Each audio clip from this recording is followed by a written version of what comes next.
ಎಲ್ಲ ನನ್ನ ವೀಕ್ಷಕರಿಗೂ ನಮಸ್ಕಾರ. ಬನ್ನಿ ಇವತ್ತಿನ ವಿಡಿಯೋ ಸ್ಟಾರ್ಟ್ ಮಾಡೋಣ. ಬೆಳಗ್ಗೆ ಒಂದು ಬಾಡಿಗೆ ಇತ್ತು, ಶುಂಠಿ ಇರೋದು. ಅದಕ್ಕೆ ಗಾಡಿಗೆ ಡೀಸೆಲ್ ಇದ್ದಿದ್ದಿಲ್ಲ. ಬಂಕಿ ಹೋಗಿ ಡೀಸೆಲ್ ತಗೊಂಡು ಗಾಡಿಗೆ ಡೀಸೆಲ್ ಹಾಕೊಂಡು ಸೀದಾ ಹೋಗಿದ್ದೆ ಶುಂಠಿ ಹೊಲಕ್ಕೆ. ನೋಡ್ರಿ, ಇದೆ ಶುಂಠಿ ಹೊಲ. ತುಂಬ ಚೆನ್ನಾಗಿತ್ತು ಶುಂಠಿ ಎಲ್ಲ. ಶುಂಠಿ ಎಲ್ಲ ನೀಟ್ ಹಚ್ಚಕ್ಕೆ ಸ್ಟಾರ್ಟ್ ಮಾಡಿದ್ರು. ಒಂದು 50 ಕ್ವಿಂಟಲ್ ಅಷ್ಟು ಶುಂಠಿ ಇರೋದಿತ್ತು. ಶುಂಠಿ ಎಲ್ಲ ಲೋಡ್ ಮಾಡ್ಕೊಂಡು ಮಿಣಿ ಎಲ್ಲ ಹಾಕೊಂಡು ನಾವು ಸೀದಾ ಹೊರಟಿದ್ದೆ 3 ಕಡೆ. ಸ್ವಲ್ಪ ದೂರ ಆದಮೇಲೆ ನನ್ನ ದೋಸ್ತ ಗಾಡಿ ತಗೊಂಡ ಓಡ್ಸೋಕೆ.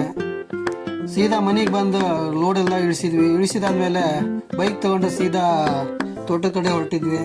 ಇಂದು ಚೈನ್ ಕಟ್ಟಾಗಿತ್ತು, ಅದಕ್ಕೆ ಗ್ಯಾರೇಜಿನ ಮಟ್ಟ ಬೈಕ್ನ ಎಳ್ಸ್ಕೊಂಡು ಹೋದ್ವಿ.